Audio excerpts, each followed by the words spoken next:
오늘은 상명대학교 경제금융학부의 이준영 교수님을 초대했습니다. 안녕하세요. 네, 안녕하세요. 네, 이번에 이제 새로 쓰신 책이 이제 코로나가 시장을 바꾼다라는 책이죠. 네. 네, 그래서 이게 이제 보니까 코로나 이후에 어떻게 이 마켓 환경이 변화가 돼가고 있는지 네. 이렇게 다루신 것 같은데, 뭐 좀 시의적절한 것 같아서 오늘 이렇게 초대를 했습니다.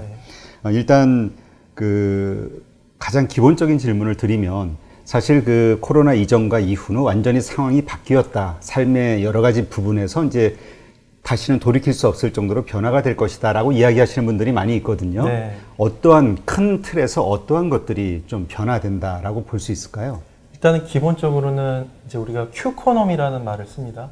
이제 쿼런틴과 이코노미의 합성어인데요. 이제 모든 것들이 이제 방역에 초점이 맞춰지는 거고, 전염병 때문에 산업적인 변화가 엄청 극심하잖아요. 그래가지고 사실은 이제 우리가 불황이라는 얘기도 하는데, 2008년도 세계 금융위기는 이제 구조적인 불황이었다고 한다면, 지금은 수요와 소비가 위축이 되면서 또 공급도 위축이 되고, 그런 것들이 산업적으로 연쇄적인 효과를 나타내는 일종의 특수 불황의 형태다. 이렇게 또 얘기를 하기도 합니다.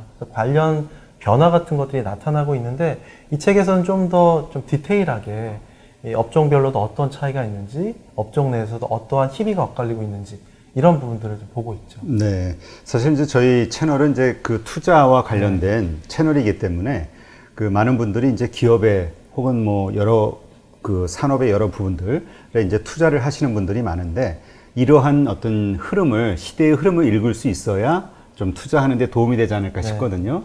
그래서 제가 좀 투자자의 관점에서 좀 여러 가지 질문을 드리도록 하겠습니다. 알겠습니다. 일단 이제 소비 지형이 확실하게 바뀔 것이다라고 이제 이야기가 나오고 있는데, 뭐 요새 가장 화두가 되고 있는 거는 언택이죠. 네. 예, 그래서 뭐 텍트와 관련해서는 뭐 주가도 많이 폭락하고 회복이 잘 안 되고 있는 상황인데, 이 언택과 관련된 이 문화, 앞으로의 흐름, 이거에 대해서는 어떻게 보시나요? 네, 기본적으로는 이제 언택트라는 게 일반 대중들한테 굉장히 확산되는 아주 촉발 효과를 일으킨 일종의 트리거라고 하는데, 방아쇠 효과를 당긴 거죠. 그래서 이제 이 대중들을 보면은 보통 이제 5, 60대 이상의 시니어분들, 70대까지도 과거에는 언택트 같은 거 잘 안 하셨었죠. 온라인 쇼핑도 한 70대 정도 가면 10%대로 떨어지고, 또 온라인 뱅킹 같은 거는 뭐 거의 5%였어요. 70대 분들은. 그런데 이런 분들조차도 이제는 이 온라인 쇼핑하고 온라인으로 모든 것들을 하는 이런 언택트에 굉장히 익숙해져 있다. 이게 이제 소비자들의 어떤 행동 변화가 한번 변화되게 되면 이전으로는 또 되돌리기 어렵거든요. 그래서 언택트라는 게 굉장히 확산이 많이 되는 거고요. 재택근무도 그동안 굉장히 얘기를 많이 해왔었는데, 이 재택근무라는 것이 이제 뭔가 이제 정착이 되는 거고, 재택해서 뭔가 일의 능률이 나겠냐 이렇게 생각했었는데, 생각보다 굉장히 괜찮았다. 능률도 좋고 일의 어떤 아웃풋도 너무 좋다라는 이런 또 인식도 많이 퍼져나가는 것 같습니다. 네. 지금 그 말씀하신 대로 그 언택 관련해서 가장 화두가 되고 있는 것 중에 하나가 재택근무, 뭐 원격 화상, 뭐 이런 거였잖아요. 그 원격 진료. 예. 근데 이러한 것들이 한국에서도 이게 좀 화두로는 떠올랐지만, 실제로 그것이 우리 실생활에 많이 이게 뭐 사용자가 늘어나게 됐다든지 이렇게 됐나요? 미국 네. 같은 경우는 좀 그렇다는 뉴스를 들었는데. 네, 실제로 이제 그 카드사 같은 데서 매출 데이터 같은 것도 분석해 봤거든요. 그랬더니 이 온라인 쇼핑이라든가 이 언택트 관련한 이런 쪽의 매출 자체가 전체적으로 증가했어요. 근데 상대적으로 굉장히 많이 증가한 거는 이 시니어 쪽에서 엄청나게 많이 증가했다는 게 이제 빅데이터 같은 것도 분석해 보니까 이제 그런 내용들이 좀 나타났다는 거죠. 네. 사실 그 나이 드신 분들, 시니어층에서는 귀찮잖아요. 사실 변화하기가 쉽지 않고. 그렇죠. 그러니까 그냥 편하게 이렇게 원래 하던 습관대로 가는데 어쩔 수 없이 이게 바뀐 거죠. 지금 나가지를 못하니까. 예, 이제는 뭐 불가피한 선택인데 필수가 되어버린 세상이니까 그렇게 이제 바뀐 부분이 있죠. 근데 이제 원래 4차 산업혁명이 어떤 하나의 그 틀이잖아요. 네. 이 온라인과 관련된 것들이. 그래서 원래는 이 오프라인 어떤 그 매장이 됐든 유통업체들은 사양길을 걸을 것이다. 뭐 중국의 경우를 보더라도 이러한 이야기들이 많았었는데, 이번 코로나가 그걸 한 10년을 땡긴 것 같다. 이런 얘기 하시는 분들이 있더라고요. 네, 그렇습니다. 정말 우리가 이제 기술 특이점이라는 얘기를 하는데, 원래 인공지능이 인간의 지능보다 훨씬 올라가면서 일종의 기술의 어떤 혁명적인 변화를 이제 기술의 특이점이다 이렇게 얘기하는데, 언택트 기술에 있어서 거의 특이점이다 이렇게 얘기할 정도로 엄청난 변화 같은 것들이 만들어지는 거고, 유통 쪽은 정말 요즘에 너무나 가파르게 변화하고 있거든요. 미국 같은 데서 노드스트롬 같은 그 백화점 업체가 도산이 되는 이런 것들 보고 제이씨페니도 무너지고, 굉장히 이제 우리가 리테일 아포칼립스라고 불릴 정도의 소매의 종말이다라고 이제 얘기가 되는 이런 현상들이 이제 많이 나타나고 있죠. 네. 그러면 그러한 현상들이 일어나면서 또 추가적으로 발생하게 되는, 거긴 또 후폭풍이라는 게 있잖아요. 네, 연관된 그렇죠. 것들이. 네. 어떤 일들이 벌어질까요? 예를 들어서 이제 오프라인도 뭔가 살 길을 모색해야 되잖아요. 그러다 보면 뭔가 혁명적인 또는 혁신적인 이런 유통 컨셉 같은 것들을 만들거든요. 그게 대표적인 게 이제 알리바바 그룹 같은 데서 허마신션 같은 하마 슈퍼마켓 같은 데인데, 이런 데서는 이제 기존에 우리가 O2O 같은 건 얘기 많이 했었는데 O4O 같은 개념입니다. 그러니까 오프라인을 위한 온라인이다 이렇게 얘기하는 거고, 오프라인 내에서 이제 굉장히 이제 다양한 온라인이나 언택트 기술이나 디지털 솔루션 같은 것들을 이용해가지고 굉장히 이제 다양한 사람들의 어떤 경험 같은 것들을 해주게 만든다는 거고, 그래서 오프라인에서도 여러 가지 전략적 차원에서 변화를 꾀하고 있다 이렇게 보고 있습니다.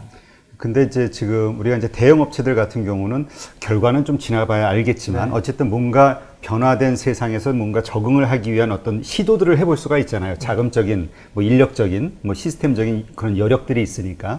근데 이제 작은 규모의 중소상인들 혹은 뭐 상공인들, 뭐 중소기업들 이런 경우는 사실 힘이 좀 없잖아요. 그렇죠. 이런 분들에게는 미래가 없는 걸까요? 사실은 상대적으로 좀 힘든 부분은 좀 사실이죠. 왜냐하면 절대량으로 보면 고객분들이 오프라인 매장에 잘 찾아주지 못하니까 그런 부분은 어려운 부분은 있지만, 뭔가 그래도 이 아이디어를 자꾸 낸다면 또 뭔가 솔루션이 있거든요. 예를 들어서 물회집 같은 경우도 이렇게 테이크아웃 잔에다가 물회 메뉴를 담아서 판매를 한다든가, 또 재밌는 거는 또 뭐 테이크아웃 잔 같은데 풍선같이 매달아서 이렇게 언택트로 배달을 한다든가, 그리고 이제 뭐 여러 가지 이제 테이크아웃이나 드라이브 스루 같은 것들도 이제 진행을 하는 거고요. 그리고 이제 오프라인에서 이제 이렇게 비즈니스를 하시는 분들 같은 경우는 요즘엔 또 하이퍼 로컬이라고 해서 온라인과 오프라인 같은 것들을 적절하게 블렌딩하는 형태들, 이런 식의 시도 같은 것들이 많이 있습니다. 지금 말씀하신 그 부분을 조금 자세하게 설명해 주시면 그게 어떤 형태로 진행이 네. 되는 건가요? 뭐 예를 들어서 이제 하이퍼 로컬이다 이러면은 쉽게 좀 설명을 드리면, 우리가 이제 중고거래 할 때는 과연 예전에 그냥 중고거래 이제 대면 거래 같은 걸로만 했었지만 뭐 전화나 뭐 이렇게 문자 같은 거 해서, 근데 요즘에는 당근마켓이라고 있잖아요. 네, 그렇죠. 네. 당근마켓 같은 것들을 통해서 이 플랫폼을 통해서 이 로컬의 어떤 비즈니스 같은 것들이 굉장히 좀 활성화될 수가 있다는 거죠. 그래서 로컬에서의 그런 움직임 같은 것들이 온라인과 연결되고, 그것들이 우리 동네나 우리 지역이나 상권에 찾아가서 나도 우리 동네 이렇게 좋은 게 있었네? 모르잖아요. 근데 그런 것들을 이제 지금 말씀드린 하이퍼 로컬을 통해서 고객들에게 더 가까이 현실이 된다는 거죠. 네. 지금 그 많은 산업, 그러니까 기본적으로 코로나 때문에 나가지를 못하니까 보통 이제 뭐 책에도 나오는 것처럼 홈코노미? 네, 예. 그렇죠. 뭐 이런 식의 어떤 그 집 안에서 일상적으로 벌어지는 일들이 점점 많아지다 보니까 네. 그와 관련된 여러 가지 뭐 부작용도 있을 거고 또 새로운 어떤 그 일들도 있을 것 같은데, 일단 이러한 현상을 꼭 유통업체만이 아니라 일반적인 어떤 기업들이 적용을 한다고 하면 어떤 식으로 소비자와 가까워질 수 있는 방법들을 만들 수 있을까요? 무조건 온라인 쇼핑몰을 만드는 것만은 답은 아닌 것 같아서. 그렇죠. 지금 말씀하신 홈코노미 같은 것들은 아무래도 예를 들어서 집에 굉장히 오래 있으니까요. 사람들이 자기 집에 있던 그런 가구 같은 거 있잖아요. 네. 이제 그런 것들이 좀 못생겨 보이고 안 이뻐 보이니까 그런 것들을 교체하고 DIY로 이제 이케아 같은 데 사가지고 자기에 맞는 셀프 인테리어 같은 걸 하는 거죠. 그러니까 이제 요즘에 셀프 인테리어 앱이라고 하는 모두의 집, 이런 것들도 굉장히 또 인기를 끌기도 하고, 이제 이런 쪽에 또 비즈니스의 기회, 이런 게 생기고요. 또 예를 들어서 요즘엔 정말 재난의 시기고 전염병이 확산되니까 우리 가족이 너무 걱정되는 거예요. 그래서 우리 가족을 위한 지출이나 가족을 위한 소비 같은 것들이 많아지는 겁니다. 그래서 그런 쪽에 어떤 포커스 되는, 패밀리 포커스 되는 이런 부분들도 되게 중요하고, 실제로 이제 중국의 타이캉 보험이라는 데가 있는데 거기서는 가족을 위한 사랑보험 이렇게 해가지고 출시를 하는 겁니다. 네. 사람들의 심리가 어떻게 변하나 여기에 좀 초점을 맞춰서 이제 비즈니스적으로 접근을 한다는 거죠. 네. 지금 사례를 잠깐 말씀하셨는데, 일단 기본적으로 모든 기업들이 사실 코로나 이전과 이후가 완전히 달라졌으니까 사람들의 심리도 그렇고요. 네. 생활 습관도 그렇고, 이제까지의 어떤 기업 운영하면서 했던 여러 가지 어떤 전략들, 방법들이 일반적으로 모든 게 다 바뀌어야 되지 않을까라는 생각이 들거든요. 네. 그러니까 그럴 때 그 좀 우리가 참고할 만한 그런 것들이 뭐가 있을까요? 네, 기본적으로 이제 우리가 이렇게 시프트 된다고 하는데 이게 변환되는 거죠. 야구에서도 공격수가 누구냐에 따라서 수비 위치가 전형이 바뀌듯이 이제 그런 부분을 이제 디테일하게 바꿔야 된다는 겁니다. 그래서 전략적인 차원에서 예를 들어 영화관 같은 게 굉장히 어렵다. 그러면 영화관에서 영화만 상영하는 게 아니라 음악회도 상영을 하고 또 심지어는 게임 같은 거 이제 이 스포츠를 거기서 상영을 3면으로 둘러싸인 영화관에서 보면서 또 게임을 즐길 수도 있는 거고요. 예를 또 들어보면 우리가 공유 오피스 같은 거 많이 활용하잖아요. 네, 그렇죠. 일본 같은 경우는 어떤 데는 가라오케 같은데 낮에는 좀 노니까 그거를 또 공유 오피스로 활용을 하는 겁니다. 자기의 유휴 자원을 필요한 어떤 사람들에게 좀 돌려서 전용시키는 이런 방법들도 있고요. 또 심지어는 숙박이 좀 어려우니까 숙박 같은 데서는 일본에 이제 마이구마노라는 업체가 있는 그 숙박 업체 작은 데가 있는데 거기는 온라인 숙박을 하는 거고요. 아. 네. 실제로 숙박을 하지 않고 자기 온라인으로 클릭해서 자는 것 같이 하고 거기에 돈도 내요? 돈도 냅니다. 근데 장사가 잘 된다는 거예요. 근데 거기에 돌리면 동영상도 그 마을에서 굉장히 특유한 그 콘텐츠죠. 로컬 콘텐츠를 상영을 하면 사람들이 보면서 힐링을 받고. 근데 그게 장사가 된다는 게 놀랍죠. 네. 그런 식의 다양한 시프트라는 것들을 해본다면 여러 가지 기회가 있지 않을까 싶습니다. 그러니까 이게 코로나 때문에 사람이든 기업이든 어떤 뭐 조직들이든 여기에 맞게 변화하지 않으면 정말 도태될 수밖에 없다는 얘기가 많은 그 사람들한테 이게 떠돌아다니는 상황이거든요. 네, 그렇습니다. 그래서 이제 우리가 지금 현재 이 코로나 때문에 어떤 식으로 변화하고 있고 어떤 식으로 적응하려고 노력하는지 네. 그 현재의 그 모습을 봐야 미래를 기대할 수 있다 이런 얘기가 있어서 네. 예, 질문을 드리는 건데요. 네.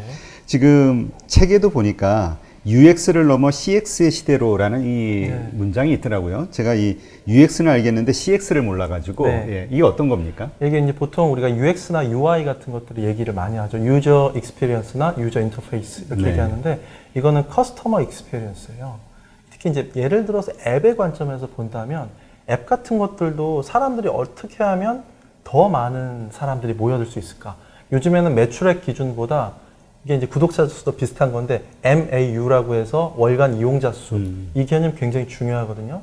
그래서 더 많은 사람들이 모여들게 하고 그 다음에 내가 앱을 쓰더라도 더 오랫동안 쓸 수 있게 만드는 거예요. 그러니까 예를 들어 인스타그램에서 스크롤해서 올리면 끊임없이 무한대로 올라가듯이 결국 그 앱이라는 거는 많은 사람들을 더 오래 머물게 하는 거 이런 중독성을 만들어내는 게 되게 중요하다.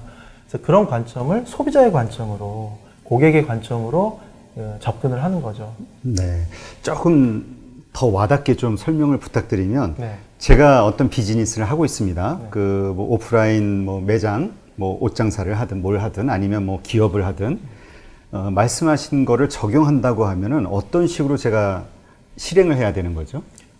예를 들어 제가 이제 온라인 쪽에서는 사람들을 더 많이 모으고 더 오랫동안 이제 머물게 하는 거 이런 거 되게 중요하다면 예를 들어서 로컬 아이템을 만들고 여행의 어떤 그런 경험 같은 거를 짠다 오프라인 같은 데서 그러면 이제 거기서 보통 하는 게 이제 뭐 캐릭터도 만들고 거기에 관광지가 뭐가 있고 막 소개하고 이러는데 그렇게 할 수도 있죠. 아니면 로컬라이즈 콘텐츠는 지역 주민이 있으면 그 지역 주민들의 전문가들 있잖아요. 네네. 그런 분들이 일종의 클래스 같은 것들을 여는 거예요. 그래서 그 관광객들이 와서 로컬에서 뭔가 새로운 것들을 배우고 또 교육하고 하는 이런 새로운 고객 경험 같은 것들을 만들어낸다는 거죠.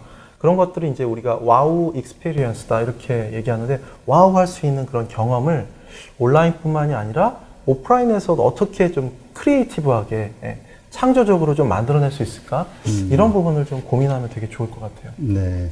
그러니까 이전에도 이런 일이 있었잖아요. 어떤 카페가 됐든 뭐 레스토랑이 됐든 오픈을 하게 되면 요새 흐름이 인스타 같은 데서 사진 찍는 거 좋아하니까 네. 정말 사진 찍기 좋은 뷰 코너 그렇죠. 같은 걸 만들어 놓잖아요. 그래서 막 사진 찍고 본인이 자발적으로 퍼뜨리게. 네. 그러니까 이런 식의 어떤 그 자기 자신의 경험, 그러니까 고객이 경험할 수 있는 어떤 요소들을 집중적으로 만들어야 된다. 이렇게 이해하면 될까요? 그렇죠. 지금까지는 우리가 기존의 업체나 비즈니스는 제공하지 않았던 새로운 경험, 또 와우할 수 있는 지금 말씀하셨던 그런 경험의 요소들을 자꾸 발굴해낸다 하는 게 CX의 개념이다. 이렇게 또 이해하시면 되겠습니다. 네, 그렇군요.